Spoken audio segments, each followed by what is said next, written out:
कक्षा 10 विज्ञान का जो नंबर चौथा चैप्टर है कार्बन एवं उसके यौगिक को मैं बहुत ही आसान तरीके से मैं आज आपको सिखाने जा रहा हूँ। इस वीडियो को अगर आप पूरा देखेंगे ना तभी आप इसका फ़ायदा अधिकतम ले पाएंगे। अगर यहाँ से वहाँ से भगा भगा के स्किप करके देखो तो कुछ समझ में ही नहीं आएगा। बाकी सभी चैप्टर करा रखे हैं, विज्ञान के साथ मैंने मैथ पूरी कंप्लीट करा दी है, आप जाके चैनल पर देख सकते हैं। तो चैप्टर का नाम क्या है? कार्बन एवं उसके यौगिक। तो मैंने सबसे पहले एक वीडियो में मैंने बताया था कि प्लीज़ आप लोग परमाणु क्रमांक 1 से लेकर परमाणु क्रमांक 25 तक याद कर लेना। बोला था ना, जैसे कि परमाणु क्रमांक ऐसे इस तरह मैंने लिखा था, इधर मैंने लिखा था परमाणु क्रमांक, ठीक है, इधर मैंने लिखा था तत्व का नाम और इधर मैंने लिखा था प्रतीक। याद आ रहा है आपको? अगर आपने मेरे पहले की वीडियो देखे हैं तो आपको पता होगा, नहीं देखा है तो देख सकते हैं, लेकिन मैं डाल दूंगा जैसे डिस्क्रिप्शन में। जैसे कि परमाणु क्रमांक 1 तत्व का नाम क्या होता है? हाइड्रोजन। तत्व का नाम क्या होता है? हाइड्रोजन। और प्रतीक क्या होता है? H। ठीक है, उसके बाद क्या आता है? हीलियम। परमाणु क्रमांक उसका 2 होता है, प्रतीक उसका होता है He। इस तरीके से याद करने के लिए बोला था मैंने 25 तक। ठीक है, इसकी बहुत ज़रूरत है। और मैंने आपको एक बताया था कि हर एक तत्व क्या सोचता है कि मैं निष्क्रिय हो जाऊँ। जैसे इंसान सोचता है कि मैं अमीर हो जाऊं ताकि मेरे को काम करना ना पड़े, वैसे ही हर एक चीज़ का नेचर ही यही ऐसा होता है, प्रकृति ही ऐसी बनी हुई है। तो हर एक तत्व सोचता है कि मेरे बाहर के ना इलेक्ट्रॉन पूरे हो जाए और मैं फिर काम करना बंद कर दूं, यानी कि रिएक्शन करना बंद कर दूं। ठीक, सो हर इलेक्ट्रॉन सोचता है कि मेरे बाहर ना एक नियम होता है, अष्टक नियम। एक नियम क्या होता है? अष्टक नियम। ये आपने चैप्टर नंबर 3 में पढ़ा होगा, अष्टक नियम। इस नियम को ये फुलफिल करने का प्रयत्न करता है कि बाहर मेरे 8 इलेक्ट्रॉन पूरे हो जाएं। और 8 इलेक्ट्रॉन जब पूरे हो जाते हैं ना तो वो उसके जो अभिक्रिया करना नहीं चाहता, फिर उसका अष्टक पूरे हो गए, फिर वो काम करना बंद कर देते हैं। ठीक है, तो ऐसे तत्व जिसके अष्टक पूर्ण होते हैं उन्हें हम अक्रिय तत्व कहते हैं या निष्क्रिय तत्व कहते हैं। ठीक है, मतलब वो काम नहीं करना चाहते हैं, वो मतलब बहुत ज़्यादा रिच माने जाते हैं। ऐसे तत्व जिनके अष्टक पूर्ण होते हैं वो अक्रिय तत्व कहलाते हैं, आप लिख सकते हो शॉर्ट में। लेकिन एक तत्व ऐसा भी है जिसके अष्टक पूर्ण ना होते हुए भी वो सबसे अक्रिय है, और उस तत्व का नाम क्या है? हीलियम। उस तत्व का नाम क्या है? हीलियम। हीलियम के बाहरी कक्ष में 2 होते हैं, ये सबसे छोटा तत्व है जिसके अष्टक पूर्ण ना होने के बावजूद भी ये क्या है? अक्रिय तत्व है। मतलब इसके बाहरी कक्ष पूर्ण है, क्योंकि कक्षकों को पूर्ण करने का जो नियम होता है, ये प्रथम कक्ष है n बराबर 1, ये द्वितीय कक्ष है n बराबर 2, ये तृतीय कक्ष है n बराबर 3। कक्षकों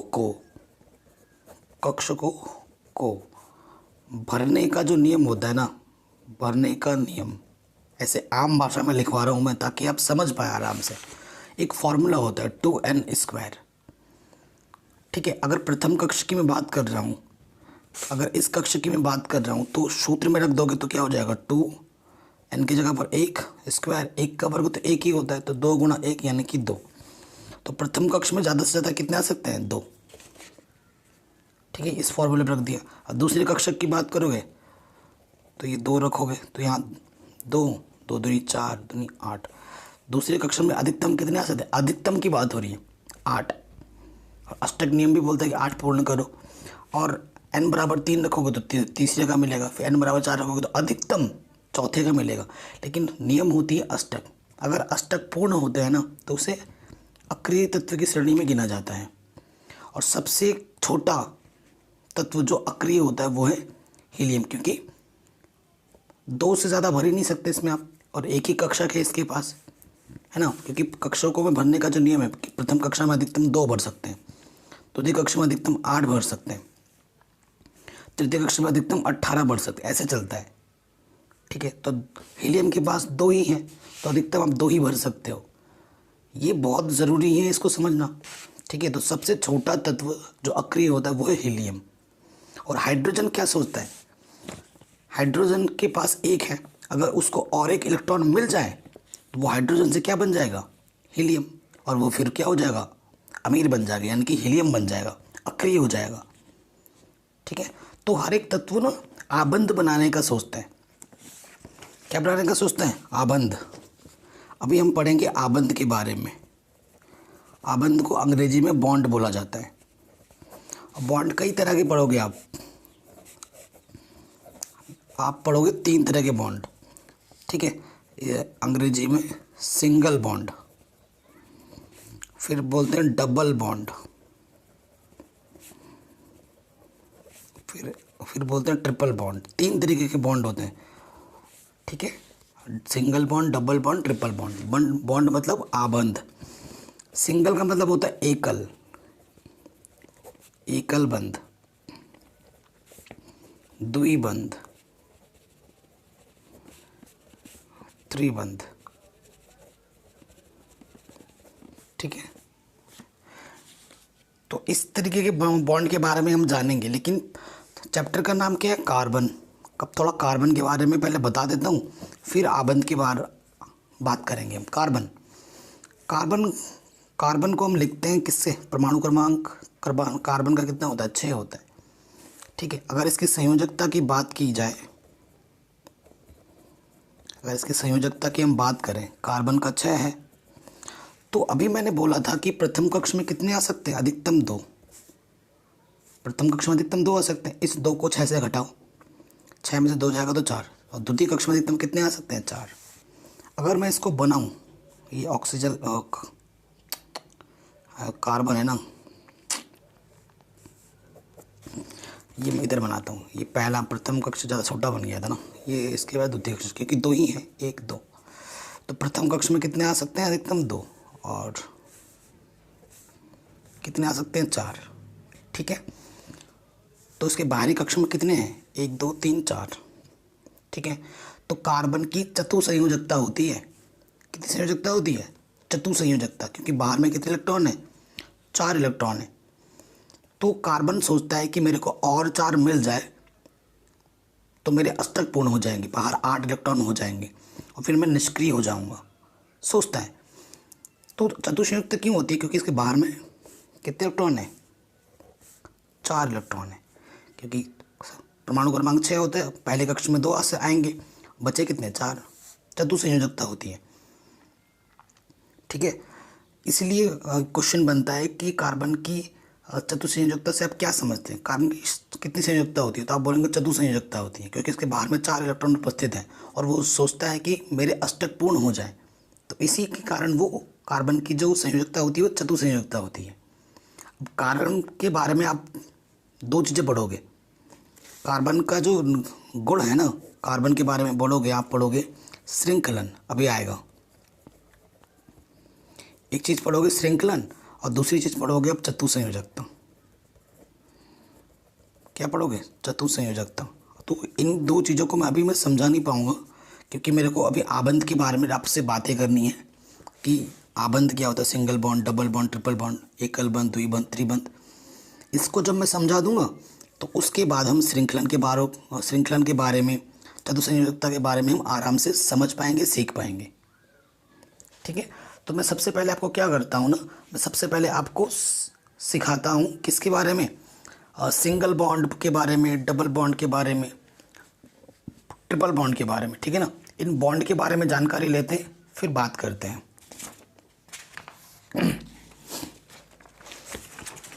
ठीक, अब आ जाते हैं एकल बंध कि भैया एकल बंध कैसे बनेगा, कब बनेगा। क्योंकि जानकारी देखो, चैप्टर को समझ गए ना आप, क्वेश्चन आंसर को रटना नहीं है। एक बार कॉन्सेप्ट आप समझ गए ना, क्वेश्चन आंसर को रटना भी नहीं पड़ेगा, आप आराम से लिख सकते हो। एकल बंध का मतलब सिंगल बॉन्ड, और थोड़ा बहुत अंग्रेजी याद रखो अभी से, फ्यूचर में फ़ायदा ही होगा, नुकसान नहीं होगा। सिंगल बॉन्ड, अब सिंगल बॉन्ड क्या होता है? जैसे मैं देखो हीलियम लिख दिया मैंने, ये H2 लिख दिया मैंने, H2, ठीक है। H2 ही क्यों लिखा? ठीक है, H2 का मतलब क्या हुआ? हाइड्रोजन के 2 अणु, हाइड्रोजन के कितने अणु? 2 अणु, ठीक है। और आपको पता है हाइड्रोजन को दिखाते हम H से, और इसका परमाणु क्रमांक 1 होता है। परमाणु क्रमांक को यहाँ लिखा जाता है। अगर नॉर्मल ऐसा दे रखा है कि H2 दिया हुआ है आपको, H2 अणु है ये, ठीक है। इसका बनाना है आपको क्या? आबंध के बारे में जानकारी चाहिए तो H2 का मतलब होता है 2 हाइड्रोजन, और एक ही है तो एक ही आएगा। अधिकतम 2 हो सकते हैं प्रथम कक्ष में, तो इसके पास तो एक ही है तो एक ही आएगा। H2 है ये, इसके पास भी एक H2 है, ये एक H, ये H, एक ही कक्षक है इसके पास, तो एक ही कक्षक में एक ही अणु है। मैंने क्या बोला था, हाइड्रोजन सोचता है कि मैं कैसे हीलियम बन जाऊं ताकि मैं अक्रिय हो जाऊं। तो देखो इसके पास एक है तो ये क्या करेगा, भाई मेरे को ना एक दे दो आप।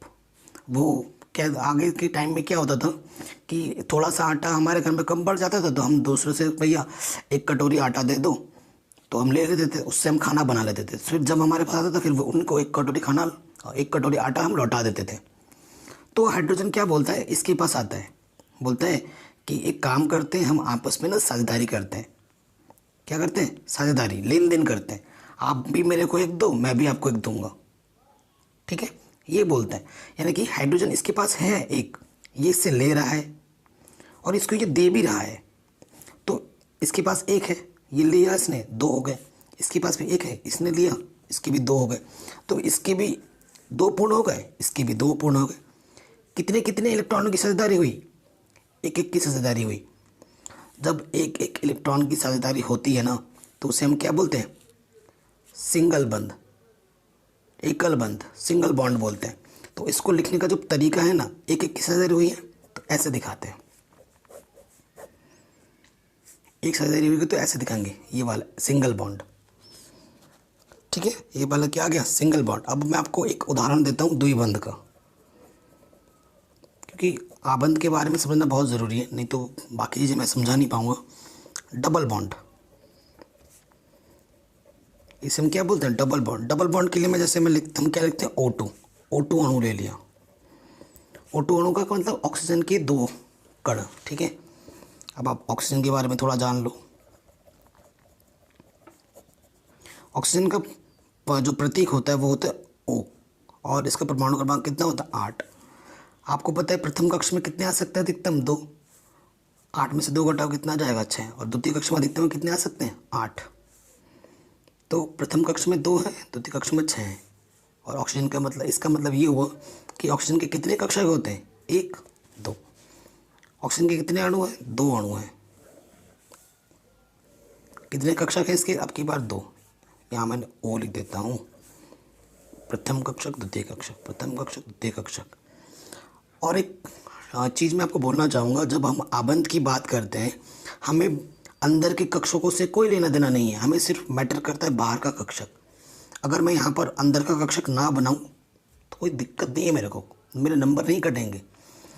हमेशा आबंध बनाने के लिए जो मैटर करता है, जिसकी हमें ज़्यादा आवश्यकता है, वो है बाहरी कक्षक। बाहरी कक्षक में कितने इलेक्ट्रॉन है, 6। अगर ये ऑक्सीजन है, ये भी ऑक्सीजन है ना, दोनों ऑक्सीजन के हैं, तो सेम से दिखाना है। ये नहीं कि इसको बिंदु से दिखा रहे हो, इसको स्टार से दिखा रहे हो, तो गलत हो जाएगा। ऑक्सीजन को अगर स्टार से दिखा रहे हो तो स्टार से ही दिखाना है दोनों में। और अलग अलग तत्व के लिए अलग अलग प्रतीक का यूज़ करते हैं, ठीक है। अभी हम आगे जाके और चीज़ें सीखेंगे। तो देखो ये हो गया, बाहर कितने 6, तो 1 2 3 4 5 6, 1 2 3 4 5 6, बाहरी से मतलब है। अब चाहो तो आप अंदर का बनाओ 1 2, या ना बनाओ, इट डजेंट मैटर, इससे कोई प्रभाव नहीं पड़ेगा हमें।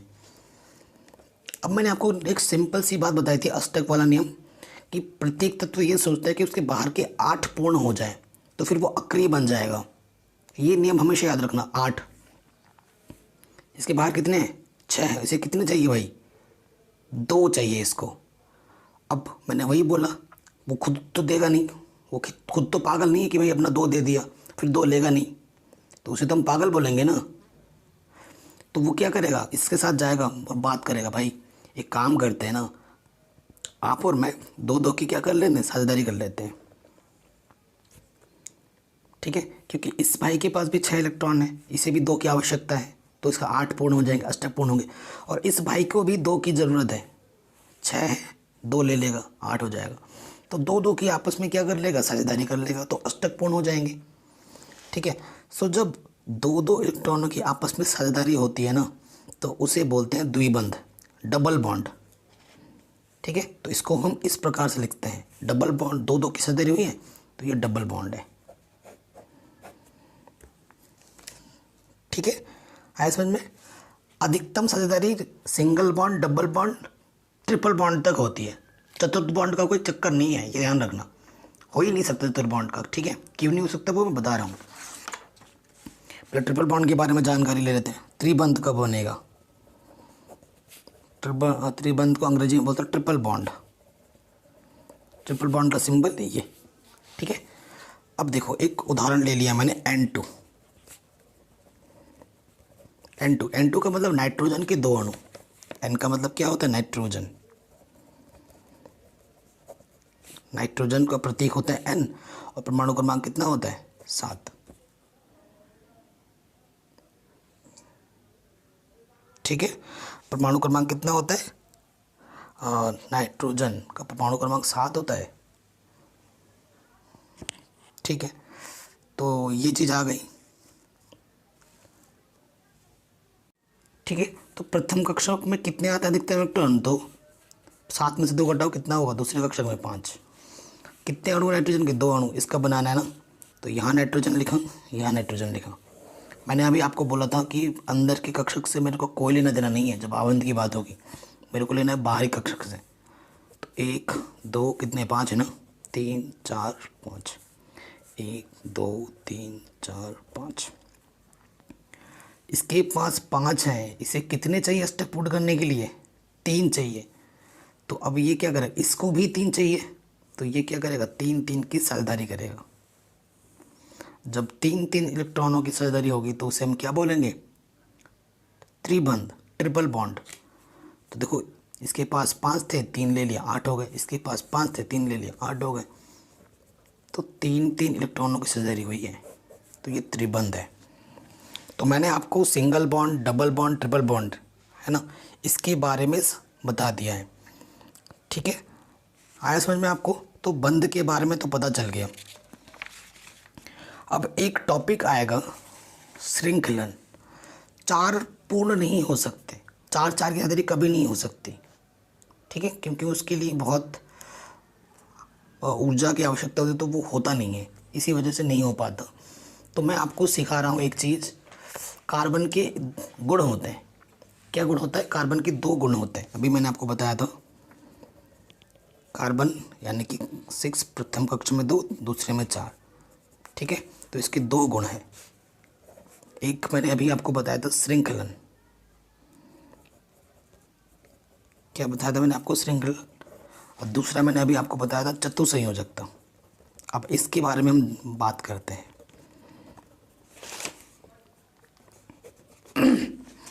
श्रृंखलन क्या होता है? श्रृंखलन क्या होता है? कार्बन में एक गुण होता है। क्या गुण होता है? कि वो हर एक तत्व के साथ क्या बना सकता है? आबंध बनाने की कोशिश करता है। कार्बन में अन्य परमाणुओं के साथ ना आबंध बनाने की एक खास गुण होती है, जिससे छोटे से लेकर बड़े तक, बड़ी श्रृंखला तक आबंध बनाने की एक क्षमता होती है। ठीक है, एक श्रृंखला बना दे सकता है, तो इसी गुण को वो श्रृंखलन कहते हैं। ठीक है, आप प्रॉपर लिख लेना। कार्बन में अन्य कार्बन परमाणुओं के साथ आबंध बनाने की अद्वितीय क्षमता होती है, जिसमें छोटे से लेकर बड़े तक की श्रृंखला प्राप्त होती है। इसी गुण को हम श्रृंखलन कहते हैं। ऐसे लिख लेना, ठीक है, क्योंकि अभी आप पढ़ोगे आगे चलकर ऐसे ऐसे देखना। अभी हम बहुत सारा पढ़ेंगे, ऐसे ऐसे सब बनेगा। तो ये छोटा तो है नहीं, देखो कितना बड़ा हो गया, और भी बड़ा बन सकता है। ये एक एक बंद है, कहीं पर द्विबंध आ जाएगा, यहाँ एच एच एच होता है। तो इस टाइप की आपको श्रृंखला देखने को मिलेगी।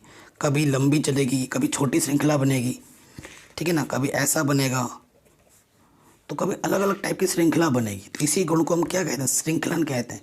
कभी छोटा बनाएगा, कभी बड़ा बनाएगा, कभी वलयाकार बनाएगा। तो वो आबंध बनाने की इसमें एक अद्वितीय क्षमता होती है, अद्वितीय गुण होता है।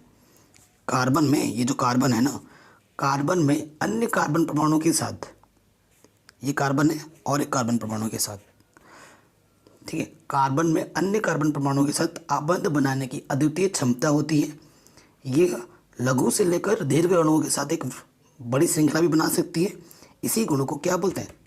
श्रृंखलन बोलते हैं। ठीक है, प्रॉपर लिख लेना। अब बात करते हैं चतुसंयोजकता। चतुसंयोजकता क्यों होती है? क्योंकि कार्बन के बाहरी कक्षक में कितने इलेक्ट्रॉन बैठे हैं? 4। तो ये अगर कार्बन बनाओगे तो इसके बाहर में कितने इलेक्ट्रॉन हैं? 4। तो चतुसंयोजकता का मतलब क्या होता है कि कार्बन की संयोजकता कितनी है? संयोजकता हमेशा क्या होता है? बाहर में उपस्थित इलेक्ट्रॉन। कार्बन की संयोजकता कितनी है? 4 है कि नहीं? 1 2 3 4 बाहर है। कह रहे कार्बन की संयोजकता 4 होती है, इसलिए यह अन्य कार्बन परमाणुओं के साथ कितने सिंगल बॉन्ड बना सकता है? 1 2 3 4। 4 हैं उसके पास और उसको 4 चाहिए, तभी उसके अष्टक पूर्ण होंगे। ठीक है, तो इसी वजह से कार्बन की संयोजकता कितनी होती है? 4 होती है। कार्बन की संयोजकता 4 होती है। यह 4 अन्य कार्बन परमाणुओं के साथ एकल बंध बना सकता है। इसी के कारण कार्बन की विशाल संख्या का निर्माण हो सकता है और इसी गुण को कार्बन की चतुसंयोजकता कहते हैं। That's it. इतना चीज़ आपको लिखना है। आई होप ये भी आपको समझ में ज़रूर आया होगा। ठीक है, अब मैं बंध के बारे में बात कर रहा हूँ। तो जैसे कि सपोज करो ये आ गया, आपके क्वेश्चन में आ गया कि भाई इलेक्ट्रॉन बिंदु संरचना बनाऊँ। इलेक्ट्रॉन बिंदु संरचना मैंने आपको चैप्टर नंबर 3 में भी सिखा रखा है। एक क्वेश्चन मैंने समझाता हूँ। इलेक्ट्रॉन बिंदु संरचना, ठीक है, ये आपके क्वेश्चन आ गया एग्जाम में। आपके एग्जाम में आ गया कि भाई CH4 का इलेक्ट्रॉन बिंदु संरचना बनाऊं। तो C बोले तो कार्बन, कार्बन का परमाणु क्रमांक 6 होता है। प्रथम कक्ष में कितने आ सकते हैं? 2, और बाहर 2 घटा दो 6 में से, द्वितीय कक्षक में कितने आएंगे? 4। कोई दिक्कत नहीं है। फिर हमारा दूसरा क्या है? हाइड्रोजन। ये है ना हाइड्रोजन, ऐसे आपको लिखना पड़ेगा। हाइड्रोजन का प्रतीक 1 होता है और इसका परमाणु क्रमांक 1, यानी कि बाहरी कक्षक में अधिकतम 2 आ सकते हैं, जिसके पास तो 1 ही है। ये चीज़ हो गई। कार्बन कितना है भाई? कार्बन 1 है, आपको सिर्फ बाहरी कक्षक बनाना है। और हाइड्रोजन कितने हैं? 4, यानी इधर 1, इधर 1, इधर 1 और इधर 1। बाहरी कक्षक बना दो। बना दिया? ठीक है। कार्बन के बाहर कितने इलेक्ट्रॉन हैं? 4। तो कार्बन को अलग से दिखा दो, 1 2 3 4। हाइड्रोजन के बाहर कितने इलेक्ट्रॉन हैं? 1। इसको दिखाओ अलग तरीके से। इसको आपने क्रॉस से दिखाया तो इसको कुछ अलग से दिखाओ, क्योंकि अब की बार तत्व अलग अलग आ रहे हैं। तो जितने तत्व अलग अलग आएंगे आपको प्रतीक भी अलग अलग दिखाने होंगे। इसको क्रॉस से दिखाए तो इसको क्रॉस से मत दिखा देना, फिर गलत माना जाएगा। इसको हम डॉट डॉट से दिखा रहे हैं, ठीक है। अब मैंने आपको नियम बताया, क्या होता है नियम? हमेशा सरल नियम है, हमेशा भूलोगे नहीं कभी भी। क्या हाइड्रोजन सोचता है कि मैं हीलियम बन जाऊं, क्योंकि 1 से 2 होगा, अक्रिय हो जाएगा। और बाकी तत्व क्या सोचता है कि मेरे अष्टक पूर्ण हो जाए। अब कार्बन भैया के पास कितने हैं? बाहर 4 हैं, उसे कितने चाहिए? और 4 चाहिए। और कार्बन की संयोजकता कितनी होती है? 4 होती है। वो 4 अन्य इलेक्ट्रॉनों के साथ एकल बंध बनाने की क्षमता रखता है, अभी हम पढ़ के आए हैं। और हाइड्रोजन भैया सोचता है कि मैं भैया हीलियम बन जाऊं, तो एकल बंध बनाने की क्षमता रखता है ये सभी। तो ये क्या करेगा? इसके पास जाएगा। हाइड्रोजन बोलेगा भाई मेरे को एक दे दो और मेरे से भी एक ले लो, ठीक है। तो एक एक बंध बनाया, ये भी इसके पास जाएगा। इसने 1 से 1 लिया, इसने भी 1 से लिया, 1 दिया, और इसने भी 1 लिया, दिया। देखो अब ध्यान से देखना, 4 तो थे, यहाँ से 1 लिया, 5 6 7 8। कार्बन के अष्टक पूर्ण हो गए। ये भी इससे 1 ले रहा है, हीलियम हो गया। ये भी इससे ले रहा है, हीलियम हो गया। ये भी इससे ले रहा है, हीलियम होगा, क्योंकि 1 था 1 ले रहा है, 2 बनते वो हीलियम हो जाएगा, ठीक है। तो ये बेचारा हीलियम बन गया, ये बेचारा, इसके भी अष्टक पूर्ण हो गए। तो इन्होंने क्या किया? एक एक की सदर की किसके साथ? इनके साथ। तो ये बन गया आपका इलेक्ट्रॉन बिंदु संरचना। मज़ा आया? इस टाइप के हम बहुत चीज़ें सीखेंगे, ठीक है। कार्ब जैसे हमने CH4 का बनाया, हम H2O का भी बना सकते हैं, H2O, ठीक है। आपको पता है हाइड्रोजन का 1 होता है तो बाहर 1 ही रहेगा। ऑक्सीजन का 8 होता है तो प्रथम कक्ष में 2 और बाहरी कक्ष में 6 होता है। हाइड्रोजन 2 है, ऑक्सीजन 1 है, इसका बनाना है। तो एक ऑक्सीजन एक हाइड्रोजन, मतलब एक ऑक्सीजन के दोनों तरफ हाइड्रोजन हाइड्रोजन। बाहरी कक्षक बनाओ। इसके में तो एक ही होता है और इसके में 6। 1 2 3 4 5 6। ये कैसे सोचता है कि मेरे हीलियम पूर्ण हो जाए तो इसको एक ही चाहिए, एक एक हज़ार की। इसने भी एक एक हज़ार की। ठीक है, तो देखो इसके पास कितने थे? 6 थे। इधर से एक लिया 7, इधर से एक लिया 8, अष्टक पूर्ण हो गया। हाइड्रोजन था, इसने एक लिया, हीलियम हो गया। हाइड्रोजन था, इसने भी एक लिया, हीलियम हो गया। क्योंकि 2 होते ही हीलियम हो जाएगा और हाइड्रोजन को बस 2 ही चाहिए होते हैं। तो ये कैसे हुई साझेदारी? ये हुई। मज़ा आया? तो देखिए इसी टॉपिक जो हम सीखा है ना, हमने उसी पर क्वेश्चन दे रखा है देखो। और ऐसे क्वेश्चन बोर्ड एग्जाम में ज़रूर आएगा, इसकी फुल गारंटी मैं देता हूँ। इस क्वेश्चन में क्या बोलो, CO2 सूत्र वाले कार्बन डाइऑक्साइड की इलेक्ट्रॉन बिंदु संरचना क्या होगी। तो अभी मैंने बताया वही कॉन्सेप्ट हम यहाँ पे लगा देंगे। ठीक है, क्या होगी? CO2 है तो कार्बन 1 और कार्बन और ऑक्सीजन की बात है ना। तो किसका बनाना है? हमें CO2 का बनाना है, यानी कि कार्बन 1 ऑक्सीजन 2। ऑक्सीजन का परमाणु क्रमांक कितना होता है? 8। तो प्रथम कक्षक में 2 आएंगे, 6 में से 2 में 8 में से 2 घटाओगे तो 6 आ जाएगा। ठीक, कार्बन का 6 होता है, प्रथम कक्ष में 2, द्वितीय कक्षक में 4। तो एक कार्बन है, 2 ऑक्सीजन है। ठीक है, एक के दोनों तरफ 2 ऑक्सीजन। बाहरी कक्षक से हमें मतलब है ओनली, है ना। इसके कार्बन के बाहरी कक्षक में कितने? 4 हैं। 1 2 3 4। ऑक्सीजन के बाहरी कक्षक में कितने? 6 हैं। तो 1 2 3 4 5 6। 1 2 3 4 5 6।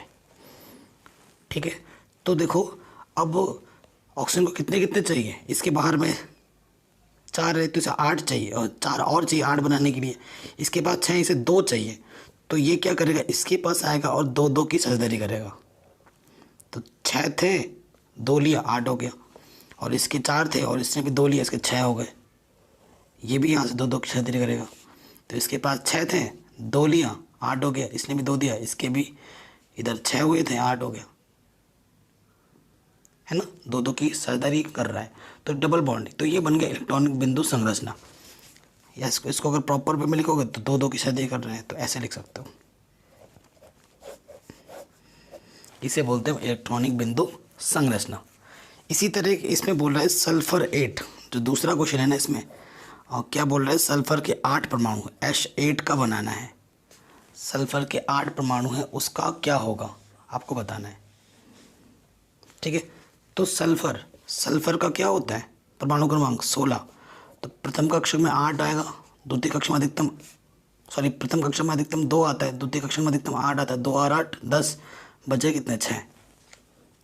ठीक है, तो बाहरी कक्षक से मतलब है सल्फर कितने? 8 है। 1 2 3 4 5 6 7 8। ठीक है, 8 सल्फर बना दिए हमने। बाहरी कक्षक में कितने? 6 6 हैं, तो 6 6 इलेक्ट्रॉन बनाओ। 1 2 3 4 5 6। 1 2 3 4।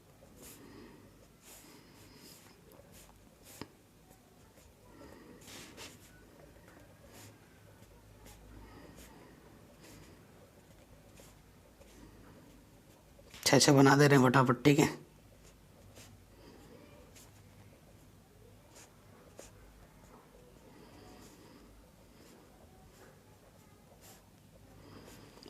ठीक है। इसके पास सल्फर के पास 6 है, उसे कितने चाहिए? 8 चाहिए, तो 2 2 की साझेदारी करेगा। तो यहाँ से इसने 2 की साझेदारी की। ठीक है, इसके पास 6 थे, 2 लिए 8 हो गया। अब इसके पास भी 6 थे, 2 लिए 8 हो गया। ठीक है, तो सब आपस में कितने की साझेदारी करेंगे? 2 2 की साझेदारी करेंगे। यही 2 इधर आ जाएगा, तो सब आपस में कितने की साझेदारी करेंगे? 2 2 की साझेदारी करेंगे। तो सबके 8 8 पूर्ण हो जाएंगे।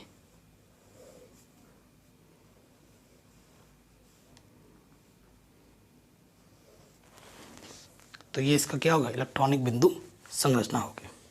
आराम से हो गया। तो ये क्वेश्चन भी हमारा इजीली बन गया। अब इसमें एक टॉपिक है कार्बनिक यौगिक, मतलब कार्बन के कितने यौगिक बन सकते हैं, इसके बारे में मैं डिटेल में बताऊंगा। आपको पता है मैं 2 टाइप की वीडियो बनाता हूँ, एक वीडियो में पूरी एनसीईआरटी समझाता हूँ और एक वीडियो दूसरी ऐसी होती है जो क्वेश्चन बेस्ड बनाता हूँ, बोर्ड एग्जाम के क्वेश्चन टॉपिक वाइज। वहाँ पर जब हम ये पढ़ के जाएंगे वहाँ पर भी मैं सिखाता हूँ, सब चीज़ों को सिखाता हूँ। उसके बाद मैं क्या करता हूँ, क्वेश्चन आंसर टॉपिक वाइज लेता हूँ, कौन से क्वेश्चन बोर्ड एग्जाम में पूछे गए, छोटा क्वेश्चन, फिर बड़ा क्वेश्चन, फिर मीडियम टाइप का क्वेश्चन, सारे टाइप के क्वेश्चन को डिस्कस किया जाता है, समझाया जाता है बहुत ही ईजी लैंग्वेज में। अब ये जो टॉपिक है कार्बनिक यौगिक है ना, इसकी बात कर लीजिए। एक्चुअली आपको मैं बताऊँ कार्बनिक के जो फेमस, अगर 2 यौगिक के नाम बताऊँ, ठीक है, कार्बनिक के 2 फेमस यौगिक हैं, एक है हीरा है ना, ये भी कार्बनिक का ही यौगिक है, और एक है ग्रेफाइट। ग्रेफाइट क्या होता है, जो पेंसिल नहीं होती है, पेंसिल के अंदर जो काला काला सिक्का बोलते हैं, जैसे हम ऐसे यहाँ पर सिक्का टाइप होता है ना काला काला, उसे हम क्या बोलते हैं, ग्रेफाइट।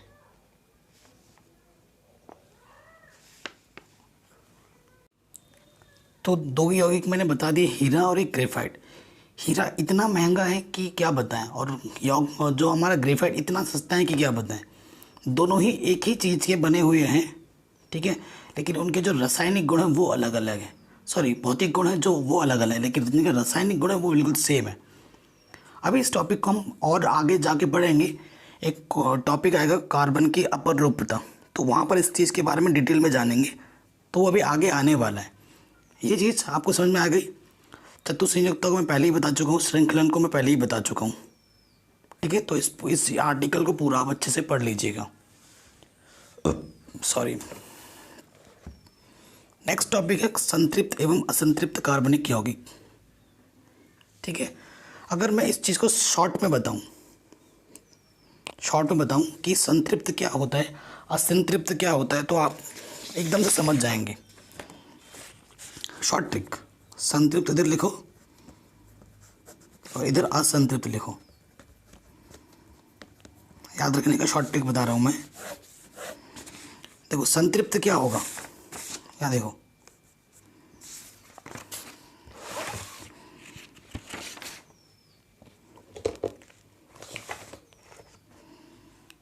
संतृप्त और असंतृप्त में बताता हूँ। संतृप्त में ये याद रखिएगा सिंगल बॉन्ड, और असंतृप्त में double bond and triple bond होता है, ठीक है। इंग्लिश में बोल रहा हूँ, हिंदी में क्या होता है, एकल बंध, और असंतृप्त में तो द्विबंध और त्रिबंध। तो आपकी परिभाषा क्या बन जाएगी, अगर मैं असंतृप्त की बात करूँ, क्या लिखोगे, असंतृप्त हाइड्रोकार्बन वो यौगिक होते हैं जिनकी श्रृंखला में द्विबंध व त्रिबंध पाए जाते हैं, और संतृप्त हाइड्रोकार्बन वो होते हैं जिनमें केवल एकल बंध पाया जाता है श्रृंखलन में। तो वह कार्बनिक यौगिक जिनके श्रृंखलन में सिर्फ एकल बंध पाया जाता है उन्हें हम संतृप्त यौगिक बोलते हैं, और वह कार्बनिक यौगिक जिनके श्रृंखलन में द्विबंध अथवा त्रिबंध पाया जाता है उसे हम असंतृप्त यौगिक कहते हैं। ये हमेशा याद रखिएगा। अगर मैं आपको उदाहरण दूं तो इसका एक उदाहरण मैं दे सकता हूँ CH4, ठीक है, इसमें सब सिंगल बॉन्ड है, ठीक है, CH4। और अगर मैं इसका एक उदाहरण दूं तो ये मैं इसका उदाहरण दे सकता हूँ C2H4, हाँ ठीक है, इसमें क्या होता है ना, कार्बन में ये द्विबंध आ गया। अब ये कैसे बन रहा है वो भी मैं आपको समझा दूंगा अभी आने वाली चीज़ों में, अभी मैं समझा चुका भी हूँ थोड़ा बहुत, ठीक है ना। अभी इससे पहले हमने नहीं सीखा था द्विबंध त्रिबंध कैसे बन रहा है, तो वो हम पहले सीख भी चुके हैं। अगर आप चाहो तो ट्राई कर लेना C2H4 का, तो ऐसा ही बनेगा जो मैंने अभी आपको सिखाया। और एक एग्जांपल ले सकता हूँ मैं C2H2 का, तो C2H2 का अगर मैं बनाऊँ तो इनके बीच में ट्रिपल बॉन्ड बनेगा और इनके बीच में एक एक हाइड्रोजन, ऐसा बनेगा।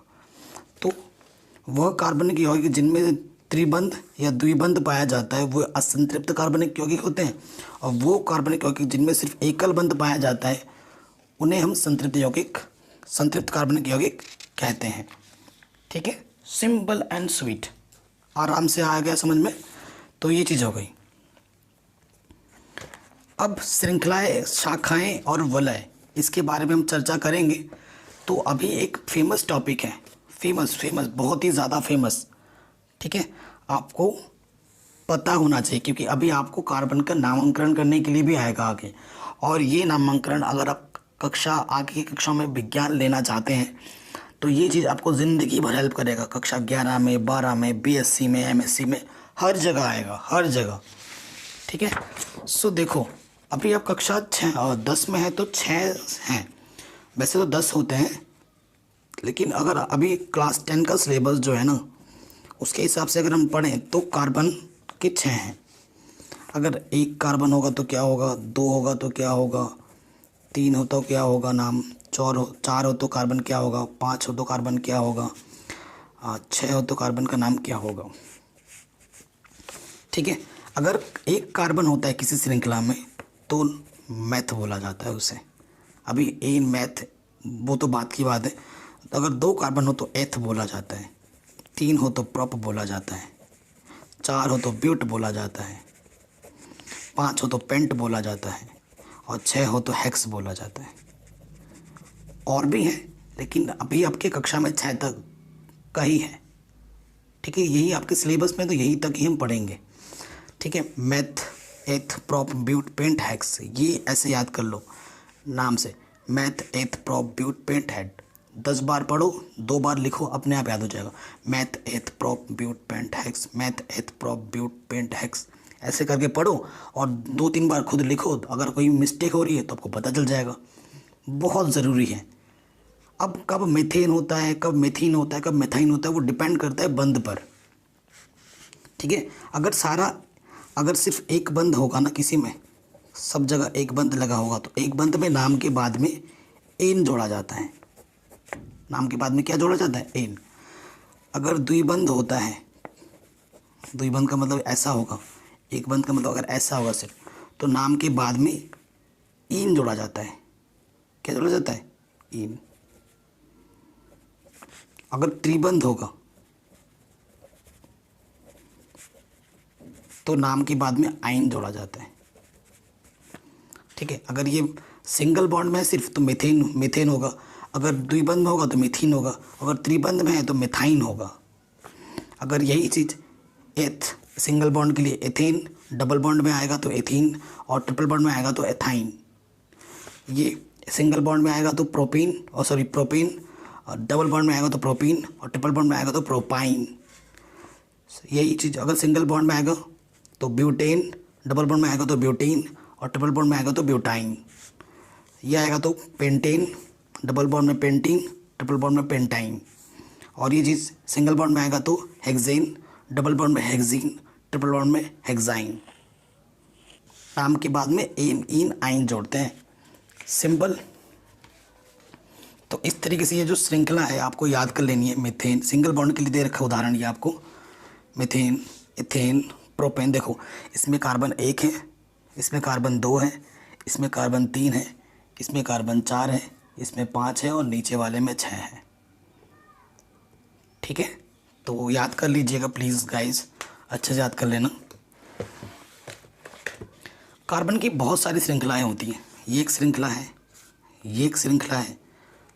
ठीक है ना। तो श्रृंखला के बारे में जानने, और एक फेमस सूत्र भी आ सकता है एग्जाम में, बेंजीन। C6H6 को बेंजीन बोलते हैं, और इसका स्ट्रक्चर ऐसे बनता है। इसको खास तौर पे याद कर लेना, क्या पता ये 1 नंबर में सेपरेट पूछा जाए आपसे, या फिर अगर आपका वाइवा होगा ना, वाइवा जो लेने नहीं आते प्रैक्टिकल, उसमें भी आपसे पूछ सकता है कि भैया बताइए बेंजीन का सूत्र क्या होता है। तो आप बोलेंगे सर बेंजीन का सूत्र C6H6 होता है। चलो आप बोलेगा भैया आपने बोल तो दिया, अगर इसकी संरचना बना के दिखाओ, तो ये इसकी संरचना है। संरचना बनाने का शॉर्ट ट्रिक और मैं समझा देता हूँ। बेंजीन का ऐसे बना हुआ, आप ऐसे बनाया, अब यहाँ ऐसे कर दो, और ये जो है ना, यहाँ पर सी है, यहाँ पर क्या है, हर एक के साथ सी है, ये आपका सी है यहाँ पर, सी सी सी सी, और सबके साथ एक एक एच जोड़ दो।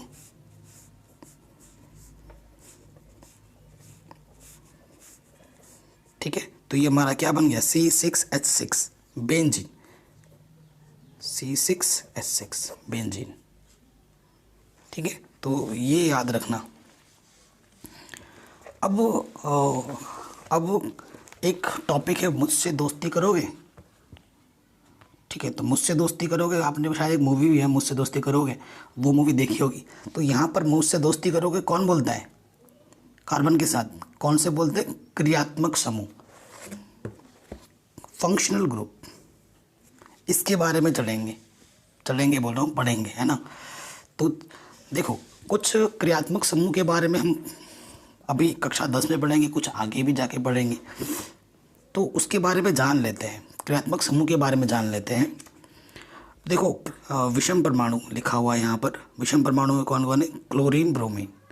Cl का मतलब क्लोरीन होता है, Br का मतलब ब्रोमीन होता है।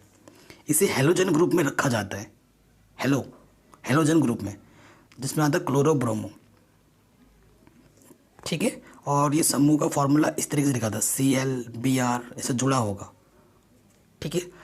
अब ऑक्सीजन, विषम परमाणु में ऑक्सीजन आ गया। जैसे एल्कोहल के लिए आप कैसे पहचानोगे? अगर Cl जुड़ा है तो हेलो क्लोरो, Br का मतलब ब्रोमो, OH अगर जुड़ा है तो एल्कोहलिक ग्रुप है, ठीक है। नाम क्या कैसे क्या जुड़ता है वो अभी मैं आपको बता दूंगा। अगर CH ऐसा जुड़ा हुआ है तो ये है एल्डिहाइड ग्रुप, इसे क्या बोला जाता है? एल्डिहाइड। अगर ऐसे जुड़ा हुआ है C डबल बॉन्ड O के रूप में तो उसे कीटोनिक ग्रुप बोलते हैं, ये कीटोनिक ग्रुप का मेंबर है, ठीक है। अगर ऐसे जुड़ा है C डबल बॉन्ड OH तो ये कार्बोक्सिलिक अम्ल है।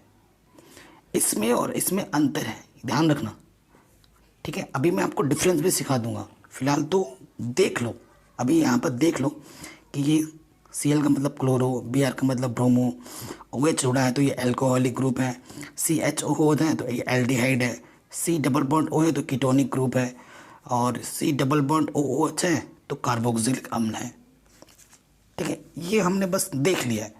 अभी मैं आपको जब प्रॉपर नामकरण पढ़ेंगे ना हम, वहाँ पे आपको मैं अंतर भी बताऊंगा, कैसे पता लगाना है वो भी सिखाऊंगा, हिंट भी दूंगा, टिप्स भी दूंगा, ट्रिक्स भी बताऊंगा, ठीक है। तो बने रहो हमारे साथ। अगला जो टॉपिक है समजातीय श्रेणी। भैया नाम से स्पष्ट है, समजातीय मतलब एक तरीके के, यही तो होता है समजातीय का मतलब, है ना, एक ही जाति के, एक ही प्रजाति के, ऐसा नाम से स्पष्ट हो रहा है।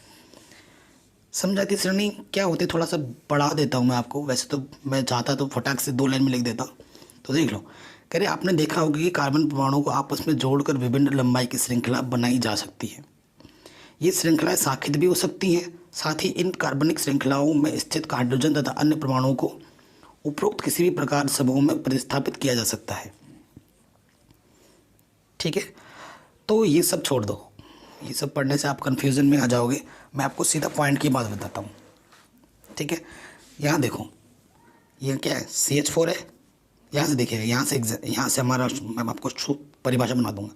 यहाँ क्या है? C2H6 है, C2H6 के बाद क्या है? C3H आया है। अब अगर ये जो श्रृंखला है मेरे पास, अगर मैं प्रॉपर लिखूँ तो पहले क्या था? CH4, फिर क्या था? C2H6, फिर क्या था? C3H8।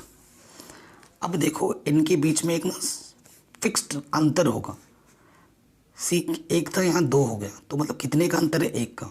और 6 में से 4 घटाओ, 2।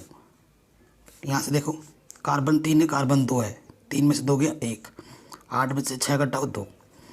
तो इस श्रृंखला में, इस कार्बन की जो श्रृंखला है, इन सभी में CH2 का अंतर है, एक ही पदों का समान अंतर दिख रहा है आपको, ठीक है। इसमें भी इन दोनों के बीच में CH2 का अंतर था, इन दोनों के बीच में CH2 का अंतर है, तो एक ही तरह का अंतर है। तो समजातीय श्रेणी क्या होती है? कार्बन की ऐसी श्रेणी जिनके बीच में समान अंतर होता है, जिनके बीच में क्या होता है? समान अंतर होता है, उसे हम क्या बोलते हैं? समजातीय श्रेणी बोलते हैं। उसे हम क्या बोलते हैं? समजातीय श्रेणी बोलते हैं, ठीक है। चीज आ गया समझ में? ठीक है, आगे बढ़ते हैं। यहाँ पर कुछ लिखा हुआ है, देखिए एल्कीनो का सूत्र लिखा हुआ है, ठीक है। एल्कीनो, फिर एल्केन, एल्काइन, इनके बारे में भी मैं थोड़ा बता देता हूँ, क्योंकि अगर मैं, हाँ, इसको हमने थोड़ा मिस कर दिया है ना, तो मैं इसको बता देता हूँ। हालांकि नामांकन में तो मैंने बता दिया था, इसके बारे में थोड़ा बता देता हूँ कि इनमें सूत्र अगर आपको बनाना हो तो कैसे बना पाएंगे। जैसे यहाँ पर लिखा एल्केन, मतलब वही सिंगल बॉन्ड वाले, फिर यहाँ पर आ जाएगा एल्कीन, मतलब डबल बॉन्ड वाले, और यहाँ पर आ जाता है एल्काइन, मतलब ट्रिपल बॉन्ड वाले कार्बनिक। इनका अगर सूत्र मेरे को बनाना है तो सूत्र क्या बना पाओगे आप? जैसे अगर कार्बन 1 होता है ना, अगर एक कार्बन की श्रृंखला बनाओगे, जैसे CH4 लिया मैंने, तो इसका जो फॉर्मूला होता है ना वो होता है CnH2n+2। ये सूत्र होता है किसका? एल्केन का। ठीक है, इसका सूत्र क्या होता है? CnH2n+2। अगर जैसे ये CH4 एक मैंने उदाहरण दिया था ना, पहला मेंबर है, यहाँ पर एक रखा है n की जगह पर, क्योंकि कार्बन यहाँ पर कितना? एक है। आपको ये सूत्र में रख के दिखाता हूँ। अगर n की जगह पर मैं एक रखूँगा तो ये सूत्र बन जाएगा C1H21+2, यानी कि C एक है, 2 कम 2 और 2 4, CH4। ठीक हो गया। अब एल्कीन की अगर मैं बात करूँगा, एल्कीन की मैं बात करूँगा तो इसका क्या होता है? CnH2n। ठीक है, इसका क्या होता है? CN। अगर इसकी मैं बात करूँ, जैसे कि मैंने लिख दिया, पहला जो मेंबर होता है वो होता है CH2। पहला मेंबर इसका क्या होता है? CH2। देखो n की जगह पे क्या रखा है? 1 रखा है, तो रखो 1।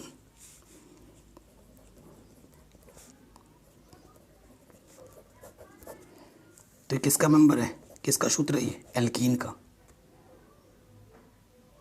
ठीक है, और इसमें क्या हो जाता है? देखो इसमें से 2 घटा, इसमें से और 2 घटा दो, CnH2n-2 हो जाता है इसमें, एल्काइन का सूत्र। पहला वाला याद रखो, CnH2n2, इसमें से 2 इलेक्ट्रॉन कम किया, 2n हो गए, इसमें से और 2 इलेक्ट्रॉन कम कर दोगे तो ये फॉर्मूला बन जाएगा CnH2n-2। ठीक है, तो सूत्र की बात करेंगे तो एल्केन का होता है CnH2n+2, एल्कीन का होता है CnH2n, और एल्काइन का होता है CnH2n-2। तो इस तरीके से भी याद करके रख सकते हैं। ठीक है, ओके। अब आते हैं नेक्स्ट टॉपिक पे, कार्बन यौगिकों की नाम पद्धति। आपसे मैं रिक्वेस्ट करूँगा हाथ जोड़ के कि प्लीज़ गाइस, जब इस टॉपिक पे नामकरण में बच्चे बहुत ज़्यादा कन्फ्यूज हो जाते हैं। ठीक है, बाकी चीज़ें तो सीख भी रहे होंगे, लेकिन नामकरण में आके क्या पता नहीं बच्चों में क्या हो जाता है, बहुत कन्फ्यूजन आ जाता है। एकदम हलवा है, एकदम आसान है ये। ठीक है, प्लीज़ ढंग से देखना, मैं आपको एकदम आराम से समझा दूंगा सब। एकदम आसान है, बहुत ही ज़्यादा आसान होता है ये। कह रहे हैं, देखिए, किसी समझाती श्रेणी में यौगिकों के नामों के आधार पर बेसिक कार्बन की उन मूल श्रृंखलाओं पर आधारित होता है जिनको प्रक्रियात्मक समूह की प्रकृति के अनुसार पूर्वलग्न उपसर्ग या अनुलग्न प्रत्यय के द्वारा संशोधित किया जाता है। ठीक है, नामांकन में आता है। तो ये सब छोड़ दो, ये सब कुछ छोड़ दो, ये टेबल याद रखना। हालांकि इस टेबल में ना सिंगल बॉन्ड का उदाहरण दे रखा है, तो उससे हमें कोई लेना देना नहीं है।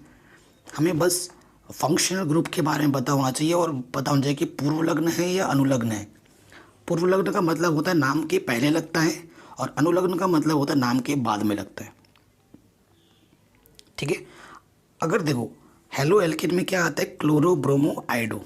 आइडो का शायद यहाँ पर दिया हुआ नहीं है, तो आइडो भी आता है, आयोडीन, आइडो बोलते हैं इसको। जैसे सपोज करो ये सारा उदाहरण जो यहाँ पर दे रखा है ना, सिंगल बॉन्ड के आधार पर दे रखा है, एकल बंध में दे रखा है, तो उसी के आधार पर ये टेबल है। तो कोई दिक्कत नहीं है, आप इस टेबल को याद कर लेना। जैसे क्लोरो और ब्रोमो जो होता है ना, वो पूर्वलग्न होता है, और पूर्वलग्न क्या होता है? नाम के आगे लगता है। जैसे यहाँ पर देखो Cl है ना, Cl है कि नहीं? तो नाम के आगे ही लगाना है। Cl का मतलब क्या है? क्लोरो। अब आप आराम से कर लेंगे। क्लोरो, देखो क्लोरो Cl है तो क्लोरो तो लगेगा नाम के सबसे पहले। कितने कार्बन है? 1 2 3। 3 कार्बन होने पे क्या लगता है? प्रोप। ठीक, प्रोप लग गया। कार्बन देखेंगे उसके बाद, फिर देखो क्या है, कहीं डबल बॉन्ड है नहीं, कहीं ट्रिपल बॉन्ड है नहीं, सारे सिंगल बॉन्ड है, तो क्या लगेगा? एन। सबसे पहले देखते हैं पूर्वलग्न है अनुलग्न, तो पूर्वलग्न क्लोरो है तो सबसे पहले क्लोरो लगा है। फिर देखते हैं कितने कार्बन है, 1 2 3 है तो प्रोप लिखेंगे।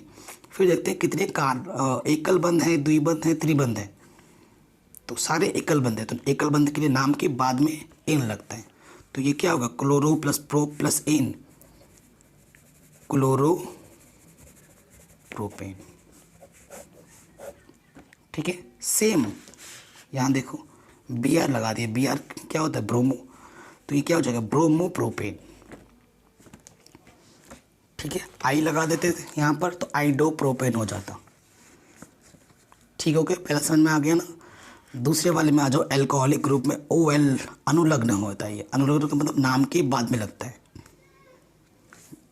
ठीक है, तो देखो नाम के बाद में लगता है, बाद वाला रूल क्या है, कितने पहले कितने कार्बन है वो देखना है, क्योंकि अनुलग्न है, अनुलग्न अब बाद में लगेगा, लास्ट में लगता है। और जो पूर्वलग्न होता है वो सबसे पहले लगता है। तो कितने कार्बन है, 1 2 3 यानी कि प्रोप। फिर देखते हैं सारा सिंगल बॉन्ड है यानी कि एन।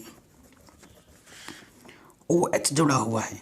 OH का मतलब नाम के बाद में आपको ओल लगाना है और हम लगाएंगे अल, ऐसे ऑल। ठीक है, अंग्रेजी में ऑल लिखा हुआ है ना, तो क्या होगा, prop plus ane, propane plus ol, तो ये क्या हो जाएगा, प्रोपेनॉल। ये प्रोपेनॉल। ठीक है, आया समझ में। अनुलग्न होता है, नाम के बाद में लगेगा ऑल, लास्ट में। अब आ जाओ इसमें एल्डिहाइड ग्रुप। एल्डिहाइड ग्रुप में क्या होता है, कीटोनिक ग्रुप। अभी मैंने बताया था ना कीटोनिक ग्रुप के बारे में, ये सारा डिस्कस किया था ना अभी हमने। ये एल्डिहाइड ग्रुप CHO, देखो CHO दिख रहा है आपको यहाँ से, तो CHO ग्रुप है, एल्डिहाइड ग्रुप है, यानी कि नाम के बाद में क्या लगेगा, अल लगेगा, अल।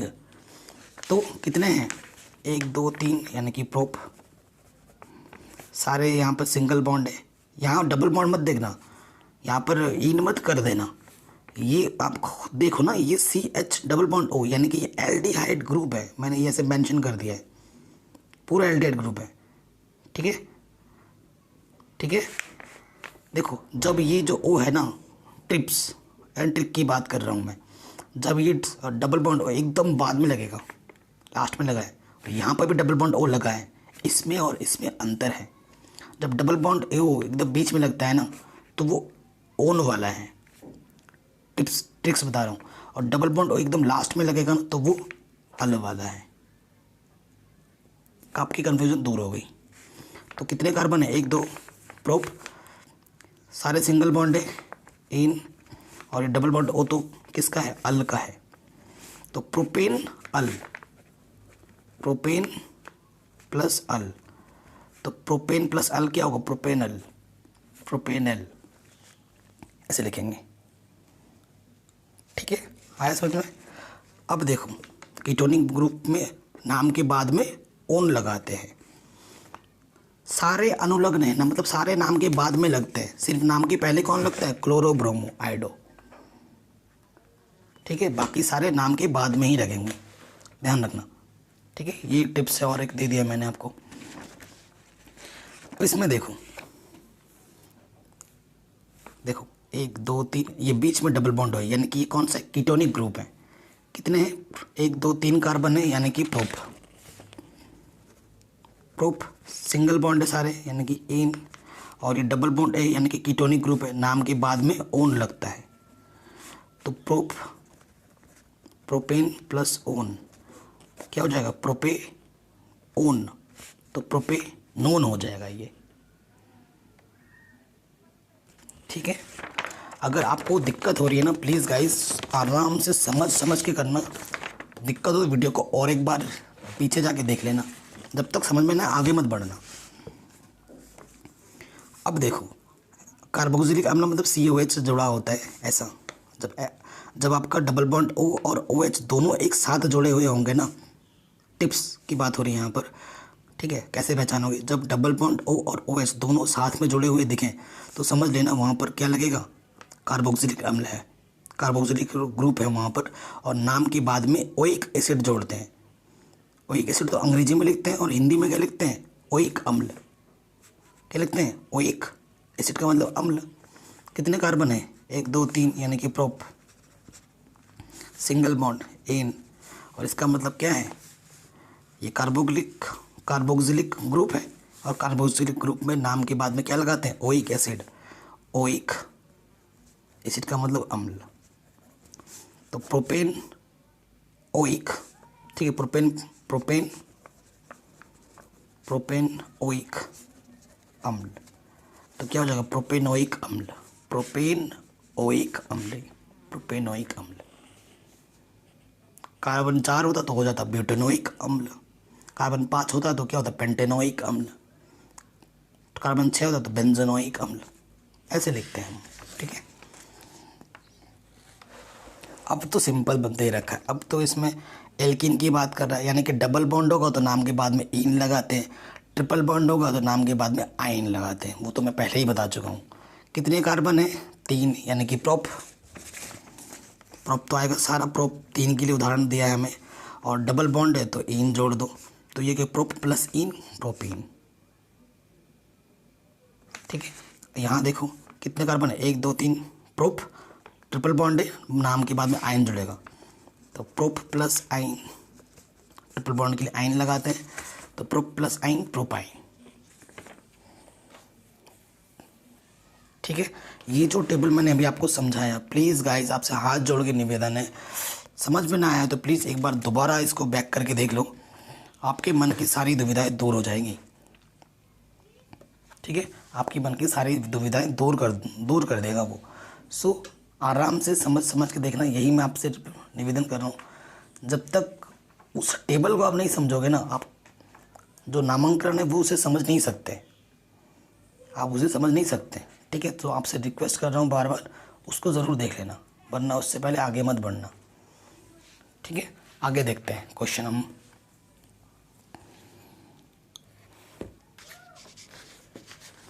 कह रहे हैं पेंटेन के कितने समावयवी यौगिक बना सकते हो आप,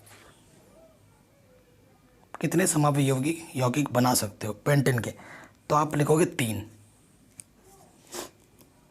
ठीक है। हालांकि ये क्वेश्चन है तो बना के भी दिखाना पड़ेगा, तो वो आपको मैं नेक्स्ट वीडियो में बता दूंगा। अभी ये करते हैं, ये 5वां और 4था करते हैं। साइक्लोपेंटेन का इलेक्ट्रॉनिक बिंदु संरचना बनाना है हमें, वो भी मैं बनाएंगे, टेंशन मत लीजिए, क्योंकि मेरा काम अभी कॉन्सेप्ट समझाना है। क्वेश्चन आंसर्स तो बाद के वाले वीडियो में बताता हूँ। अभी जो टॉपिक पढ़ के आए हैं ना, उस टॉपिक से क्वेश्चन नंबर 5वां और 4था बता देता हूँ मैं आपको, क्योंकि नामांकन से आधारित प्रश्न है तो इनको करवा देता हूँ अभी। जैसे कि ये वाला करते हैं पहला, इस टाइप के जो क्वेश्चन है ना, इस टाइप के क्वेश्चन जो है उनको करते हैं। सो ये जो पहला क्वेश्चन है इसको मैं कॉपी में लिख लेता हूँ, नहीं तो आपको दिक्कतें आ जाएंगी। बड़ा आसान है पहला वाला क्वेश्चन। क्या देखो यहाँ पर CH3 है, यहाँ CH2 है और ये Br है। अब कहोगे सर अभी तो थोड़ा ऐसा बिखरा बिखरा हुआ था CC, यहाँ पर ये कैसा क्वेश्चन दे दिया आपने। कोई दिक्कत ही नहीं है। आपको क्या करना है, आपको देखने कितने कार्बन हैं 1 2, तो 2 कार्बन के लिए क्या होता है ना, 2 कार्बन के लिए क्या होता है एथ होता है, पहला वाला तो मेथ होता है, एथ होगा, ठीक है। फिर क्या देखते हैं आप, सारे सिंगल बॉन्ड है, सिंगल बॉन्ड तो नाम के बाद में एन जुड़ेगा। Br लगा है, पूर्व लग्न होता है तो नाम से पहले ब्रोमो आ जाएगा। तो क्या है ये ब्रोमो एथेन, तो ये क्या हो जाएगा ब्रोमो एथेन।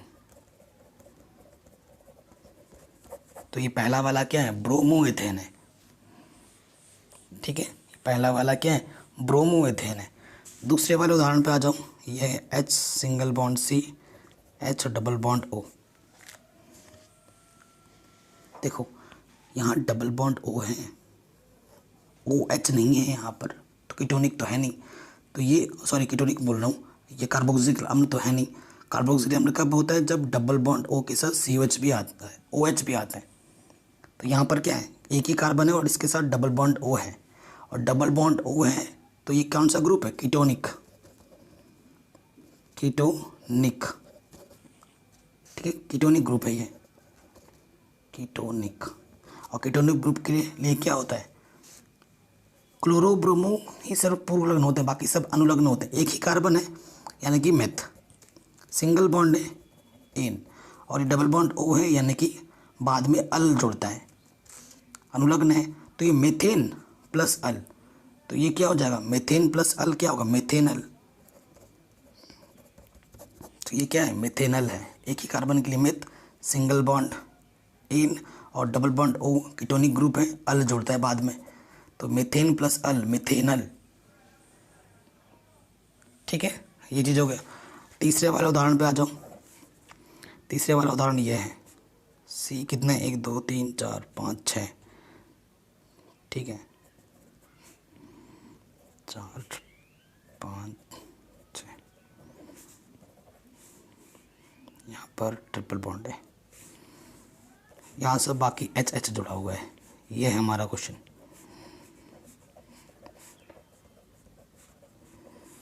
तो लॉजिक हमारा क्या बोलता है, कितने कार्बन है पहले वो देखो, 1 2 3 4 5 6, 6 कार्बन के लिए क्या लगता है, हेक्स। ठीक है, हेक्स लगता है। बाकी कोई फंक्शनल ग्रुप है ही नहीं, ट्रिपल बॉन्ड आ गया, यानी कि नाम के बाद में क्या जुड़ेगा, आइन, और कुछ फंक्शनल ग्रुप तो है ही नहीं, तो हेक्स प्लस आइन, ये क्या है, हेक्साइन।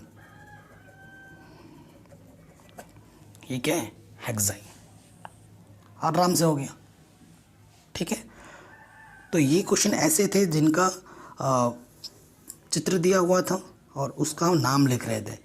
अब ऐसे क्वेश्चन हम करेंगे जिनका नाम पता होगा और उसका हमें क्या बनाना होगा, स्ट्रक्चर बनाना होगा, चित्र टाइप बनाना होगा।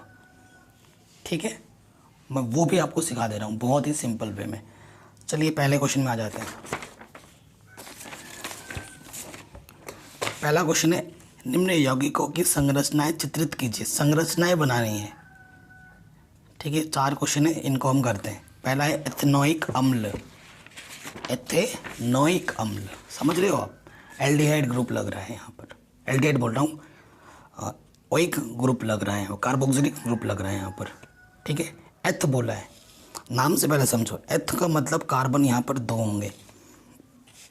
ठीक है, ओइक अम्ल है। ओइक अम्ल में क्या होता है, ओइक अम्ल में ऐसे होता है, कार्बन के साथ इधर और इधर ऐसे जुड़ा होता है। ठीक है, तो ये चीज़ तो श्योरिटी मिल गई कि कार्बन 2 है, तो ओइक अम्ल है, क्योंकि ओइक अम्ल में ये चीज़ तो होती ही होती है। आइडिया लग गया था ना, ये चीज़ तो आएगी। एथिन एथ बोलती कार्बन 2 आएगा। ठीक है, और यहाँ पर डबल बॉन्ड लगेगा, यहाँ पर OH लगेगा। ठीक है, और बाकी यहाँ ये आ जाएगा। ठीक, अब इस चीज़ को तो मैंने बना दिया, इस चीज़ को और अच्छे से समझने के लिए पता है क्या होता है, अब समझो, देखो समझो, इसको समझाने का और एक तरीका भी है, उसे भी देख लेते हैं। वैसे अगर प्रॉपर फिगर की बात की जाए ना, अगर इथेन होता तो इथेन का फिगर इस तरीके से बनता है, कार्बन 2 होंगे और सबके साथ एच जुड़ा होगा। ठीक है, सबके साथ एच जुड़ा होगा। अब जैसे इसने बोला एथेनोइक अम्ल, एथेनोइक अम्ल में क्या होता है, डबल बॉन्ड आता है यहाँ पर, आ रहा डबल बॉन्ड। ठीक है, तो जैसे ही डबल बॉन्ड आएगा, ये बॉन्ड यहाँ से टूट जाएगा। ये मेरा थोड़ा देसी अंदाज़ा समझाने का। ठीक है, ये बॉन्ड यहाँ से टूट जाएगा और ये बॉन्ड यहाँ से हट के यहाँ आ जाएगा, तो एक एच यहाँ से कम हो गया। फंक्शनल ग्रुप जोड़ना है तो यहाँ O आ जाएगा, यहाँ OH आ जाएगा।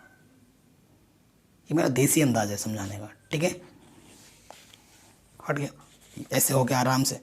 अब आ जाओ सेकंड वाले में, bromopentane. Bromopentane, pentane single bond. ठीक है, पेंट बोलते ही सारे हमारे ख्याल आ गया। ये देखो, पेंट का मतलब 5 कार्बन, 5 कार्बन बना दो फटाक से। ठीक है, यहाँ कितने बने हमारे, 4 और एक बना दो 5। अब ब्रोमो बोला है, देखो ऐसे बनाओ हमेशा, कभी भी कोई दिक्कत ही नहीं आएगी। ठीक है, यहाँ H जुड़ेगा। अब यहाँ पर भी H जोड़ता मैं, अगर ब्रोमो नहीं बोलता, सिर्फ पेंटेन बोलता तो यहाँ पर भी H लिखता। ब्रोमो बोला है तो यहाँ मैं ब्रियर लगा दे रहा हूँ। यहाँ भी लगा सकते थे, यहाँ भी लगा, कहीं पे भी लगा सकते थे, कोई से भी H हटाकर वहाँ पे ब्रियर लिख दो, तो ये क्या बन गया, ब्रोमोपेंटेन। सारे सिंगल बॉन्ड होंगे, एन है, पेंटेन, ब्रोमो, तो BR आप यहाँ H लिख दो, यहाँ पर BR लिख दो, कोई फ़र्क नहीं पड़ेगा, बात एक ही है। ठीक है, बात हमारी एक ही है। नेक्स्ट पे आ जाओ, ब्यूटेनोन बोला है। Butanone, known ketonic group, butanone, मतलब ब्यूट का मतलब क्या होता है, कार्बन 4। बिना सोचे समझे कब मैंने कार्बन 4 बना दिए, इससे ये आइडिया लगा मेरे को, ब्यूटेनोन। अब देखो देसी अंदाज समझाने का है मेरा, यहाँ एच एच तो लगेगा।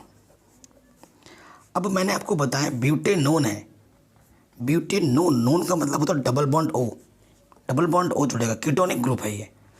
तो डबल बॉन्ड जब मैं लगाऊंगा तो एक बॉन्ड को तो मेरे को यहाँ से हटाना पड़ेगा, मतलब कहीं से भी हटाऊँ, ठीक है, कहीं से भी हटाऊँ। मैंने क्या किया, यहाँ से लिख दिया, यहाँ से इस बॉन्ड को हटा दिया, ये बॉन्ड हटेगा तो यहाँ से ये एच भी हटेगा, यहाँ डबल बॉन्ड ओ लिख दिया, तो ये मेरा क्या हो गया, ब्यूटेनोन, क्योंकि ब्यूटेनोन में ये डबल बॉन्ड ओ आता है। ठीक, इस डबल बॉन्ड ओ को चाहे तो आप यहाँ पर भी लिख सकते थे ऐसे करके, और यहाँ सिर्फ एच लिख देते हैं, एक ही बात है। तो ये हमारा क्या बन गया, ब्यूटेनोन। ठीक है, ये चीज़ भी आ गई समझ में। अब लास्ट वाला क्या बटा, हेक्सेनल। हेक्सेनल देखिए ये कैसे होगा, नाम से ही आइडिया लगा हुआ, हेक्स बोला है तो कार्बन कितने होंगे, 6 होंगे। नेल, नेल, नेल का मतलब अल ग्रुप जोड़ रहा है, हेक्सेनल बोला है ना, नेल। एल, अल कब लगेगा, जब एल्डिहाइड ग्रुप होगा, इसका मतलब क्या है, एल्डिहाइड ग्रुप, एल्डिहाइड ग्रुप, ये आइडिया लगा मेरे को। अब एल्डिहाइड ग्रुप जैसे ही मेरे को आइडिया लगा तो मेरे को पता है एल्डिहाइड ग्रुप कब आता है, जिसमें ये चीज़ जुड़ा होता है, यानी कि CHO, CHO ऐसा होना चाहिए। अब देसी अंदाज में हेक्सेनल बोला है, हेक्सेनल का मतलब कार्बन 6 है, बनाऊँ तो कार्बन 6, 1 2 3 4 5 6, ठीक है, ये किया मैंने।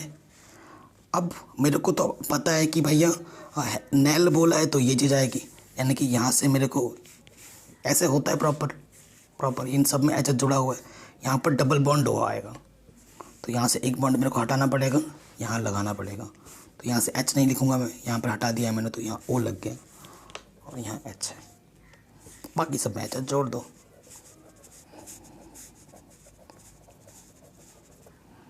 ठीक है, ये मेरा क्या बन गया, हेक्सेनल, ये मेरा क्या बन गया, हेक्सेनल। ठीक है, तो जो हमसे बोला था वो हमने सीख लिया। अब मैं एक ना सेपरेट वीडियो लाऊंगा नामांकन की, ये तो मैं अभी सिखा रहा हूँ, इसी वीडियो में सिखा रहा हूँ, तो आपको इतना टाइम उतना नहीं दे पा रहा हूँ, लेकिन एक अलग वीडियो लाऊंगा जिसमें सिर्फ नामांकन ही, नामांकन में 1 से 1.5 घंटे की वीडियो बनाना चाहता हूँ, और उसमें हर टाइप के क्वेश्चन को मैं बहुत ही सिंपल वे में सिखाऊंगा, बड़े से बड़ा, छोटा से बड़ा, एक ही क्वेश्चन को कितने भागों में तोड़ तोड़ के नए नए नाम बना के दिखाऊंगा मैं आपको, तो वो एक नया सेपरेट वीडियो में सिखाऊंगा। उस वीडियो को बनाकर ना इस वीडियो के नीचे डिस्क्रिप्शन में भी लिंक डाल दिया दूंगा फ्यूचर में, तो उसको भी ज़रूर देखना, वो भी आपको बहुत हेल्प करेगी। अगला टॉपिक पे हम मूव करते हैं। अब हम अगला टॉपिक हमारा है कार्बनिक यौगिकों के रासायनिक गुणधर्म। ठीक है, और इसमें पहला टॉपिक है दहन। दहन का मतलब होता है भैया जलाना। ठीक है, दहन का मतलब क्या होता है, जलाना, और जलाने के लिए हमें चाहिए होता है ऑक्सीजन। अगर आपके पास ऑक्सीजन नहीं है तो आप उस वस्तु को जला ही नहीं सकते, है ना, अगर उस वस्तु में ऑक्सीजन नहीं है तो आप जला नहीं पाओगे। ठीक है, सो दहन का मतलब क्या हो जाएगा, देखिए सीधी सीधी भाषा में यहाँ लिखा होगा, अपने सभी अपर रूपों में कार्बन ऑक्सीजन में दहन करके ऊष्मा एवं प्रकाश के साथ कार्बन डाइऑक्साइड देता है। ठीक है, कार्बन डाइऑक्साइड देखा है ना आपने, धुआं, काला काला धुआं। दहन पर अधिकांश कार्बनिक यौगिक भी प्रचुर मात्रा में ऊष्मा एवं प्रकाश को मुक्त करते हैं। ठीक है, वे ऑक्सीकरण अभिक्रियाएं हैं जिनका अध्ययन आपने, देखो जैसे कार्बन है, आपने जलाया ऑक्सीजन की उपस्थिति में तो क्या देगा, कार्बन डाइऑक्साइड प्लस ऊष्मा निकलेगी।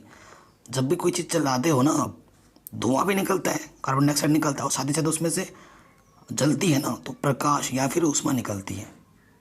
लकड़ी जला लो आप तो उसमें से कार्बन डाइऑक्साइड भी निकलेगा और ऊष्मा भी निकलेगी। फिर देखो जैसे ये मीथेन है, मीथेन को मैंने जलाया तो कार्बन डाइऑक्साइड निकला, पानी भी निकला, और ऊष्मा भी निकलेगा, प्रकाश भी निकलेगा।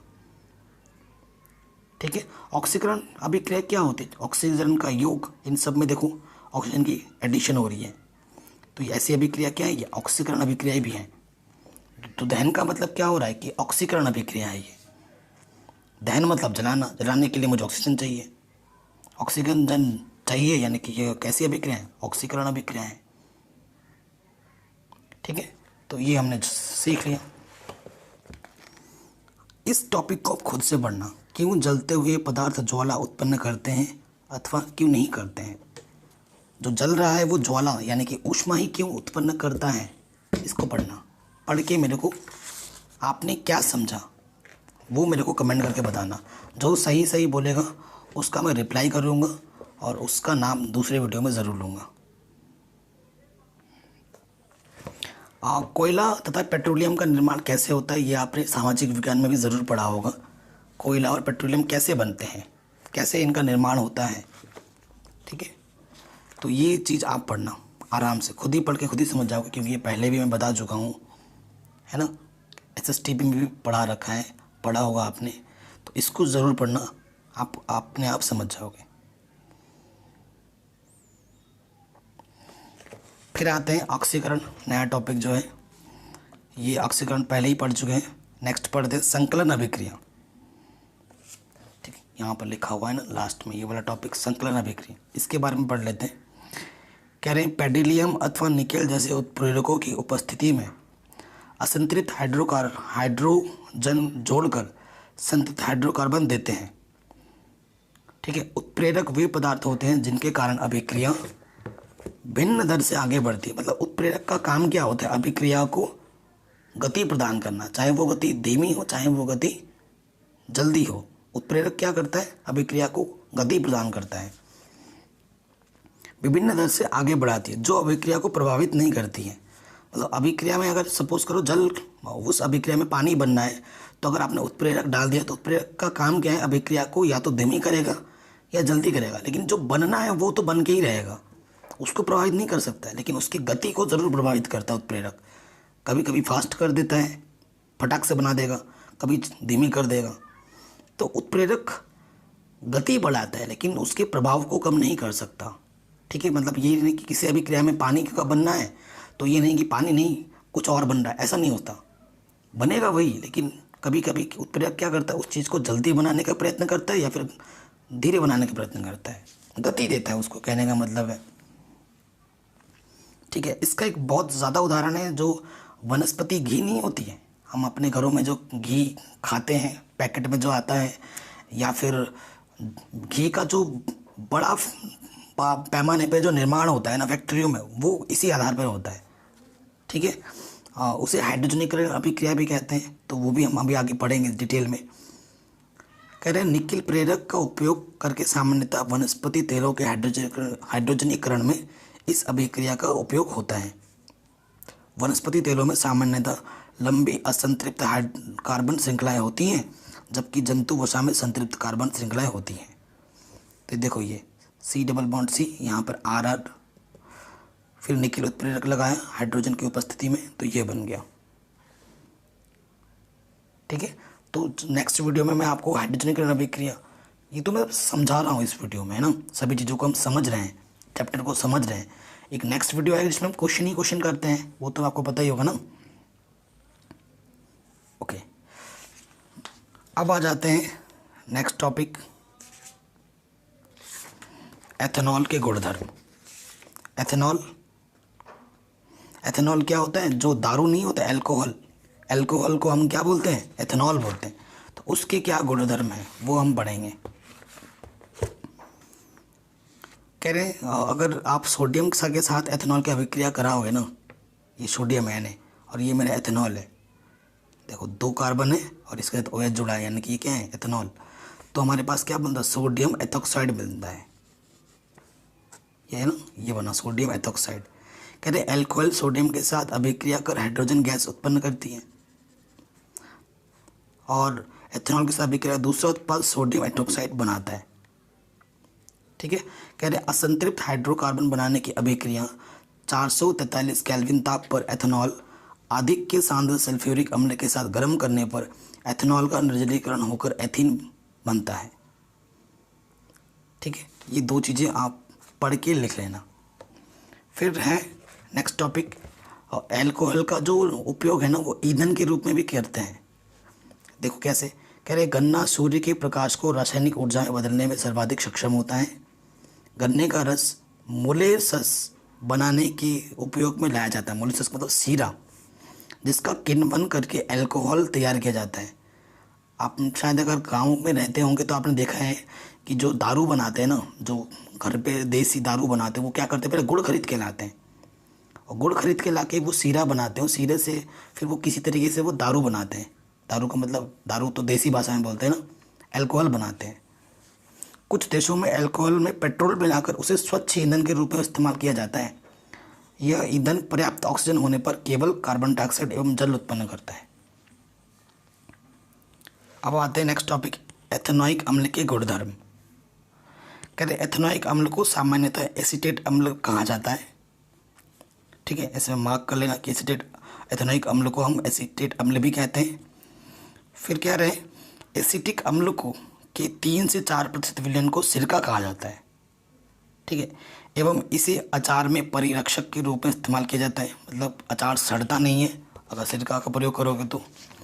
शुद्ध एथेनॉइक अम्ल का गलनांक 290 केल्विन होता है और इसीलिए ठंडी जलवायु में, शीत के दिनों में यह जम जाता है। ठीक है, तो ये इसके गुणधर्म थे। उतना ये ज़्यादा इम्पोर्टेंट है नहीं, कम ही क्वेश्चन पूछे जानते हैं। अब आ जाते हैं, ये टॉपिक काफ़ी पूछा जा सकता है, एस्टरीकरण अभिक्रिया क्या होती है। तो एस्टरीकरण अभिक्रिया क्या होता है कि जब एथेनॉइक अम्ल को एथेनॉल के साथ अभिक्रिया कराई जाती है तो एस्टर बनता है और पानी अलग कर देता है। ठीक है, पानी को क्या करता है, ये अलग कर देता है। तो आप प्रॉपर ऐसे याद कर सकते हो, एथेनॉइक अम्ल जब एथेनॉल के साथ अभिक्रिया करके एस्टर का निर्माण करता है और जल बनाता है तो इस अभिक्रिया को एस्टरीकरण अभिक्रिया कहते हैं। और फिर ये नीचे लिख देना, ये इस समीकरण को, इस अभिक्रिया को, तो आपको पूरे नंबर मिल जाएंगे। ठीक है, नेक्स्ट टॉपिक जो बहुत इम्पॉर्टेंट है, इसमें से क्वेश्चन भी हमसे पूछ रहा है कि ऑक्सीकारक क्या है। तो ऑक्सीकारक क्या होता है, वे रासायनिक पदार्थ जो स्वयं अपचित होकर ना दूसरे को ऑक्सीकृत करता है, ऑक्सीकारक कहलाता है। ये आप लिख सकते हो एग्जाम में, बहुत इंपॉर्टेंट क्वेश्चन है कि वे रासायनिक पदार्थ जो स्वयं अपचयित होकर दूसरे को ऑक्सीकृत करते हैं, ऑक्सीकारक कहलाते हैं।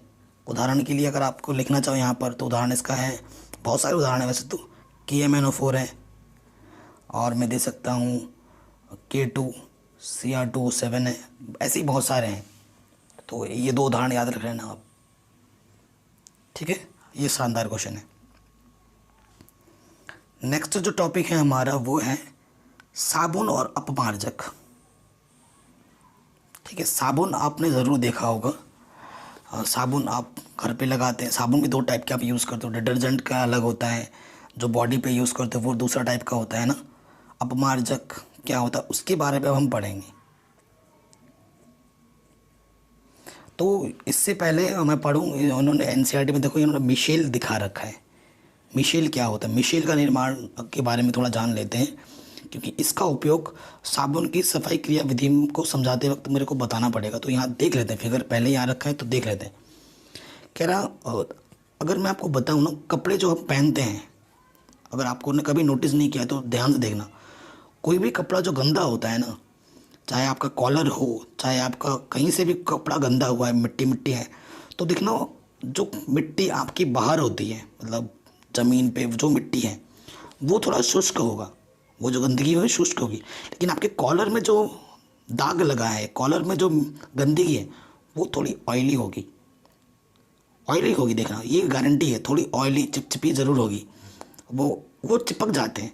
और ठीक है, और वो तेलीयपन जो होता है ना, वो हमारे स्किन से ही होता है, मिट्टी और हमारे शरीर से जो अभिक्रिया करके वो तेलीय गंदगी बन जाती है और फिर वो चिपक जाता है ना।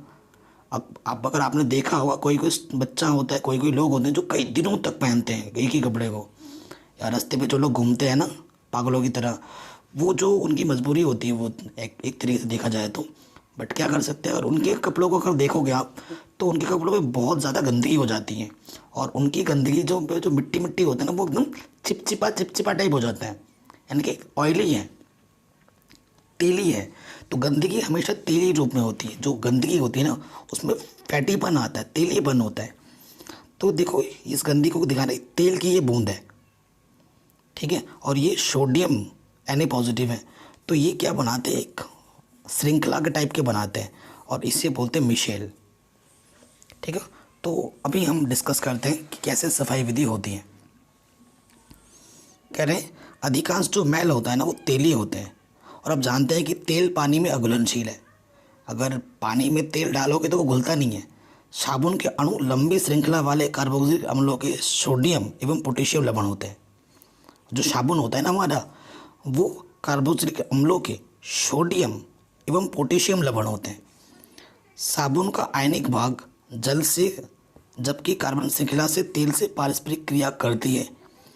इस प्रकार साबुन के अणु मिशेल की संरचना तैयार करते हैं। जो साबुन के अणु होते हैं ना इस तरीके के मिशेल बनाते हैं, जहाँ कणों का एक सिरा तेल कण की ओर तथा आयनिक सिरा बाहर की ओर होता है, ठीक है। जो कण का एक सिरा देखो ये तेल की ओर रहेगा और एक सिरा ये बाहर की ओर रहेगा, ठीक है।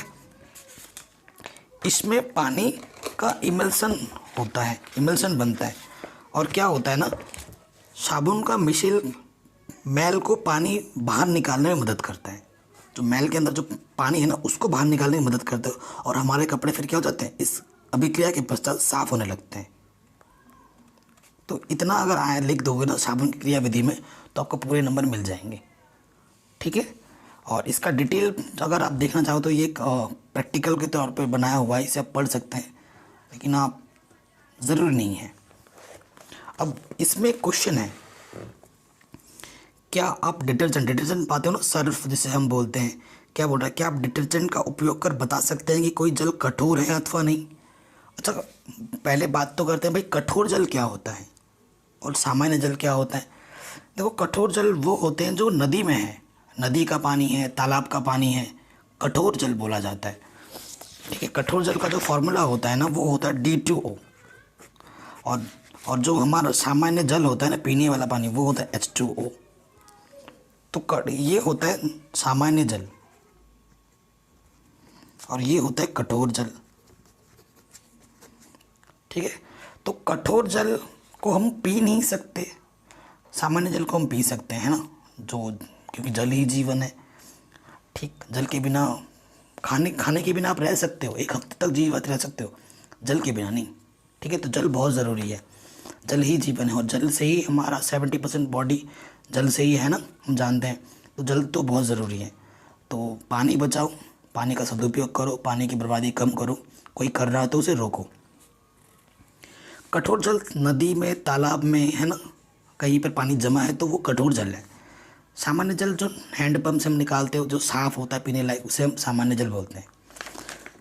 अब पता कैसे लगाया जाएगा कि आपको 2 बाल्टी में, क्योंकि पानी सपोज करो तालाब से ही ला के उठा के लाए हैं और आपको वो साफ दिख रहा है, एक बाल्टी में आपका ये कठोर जल है और एक बाल्टी में आपका सामान्य जल है, और आपको बता दिया गया, आपको डिटर्जेंट दिया गया है सर्फ। बाल्टी में जब आप डिटर्जेंट डालोगे ना सामान्य वाले में तो एकदम झाग पूरा भौरा बनेगा, एकदम मस्त झाग बनेगा, पूरा भर जाएगा झाग से। अब इसमें जब कठोर पानी जिसमें है ना, इसमें जब आप डालोगे ना एकदम झाग, इसमें भी जितना आपने डिटर्जेंट डाला इसमें भी उतना ही डालोगे, ये नहीं कि ज़्यादा डाल दिया, इसमें भी उतना डालोगे ना तो इसमें झाग कम बनेगा। तो जिसमें झाग कम बनेगा वो आपका कठोर जल होगा, जिसमें झाग ज़्यादा बनेगा वो आपका सामान्य जल होगा, ठीक है।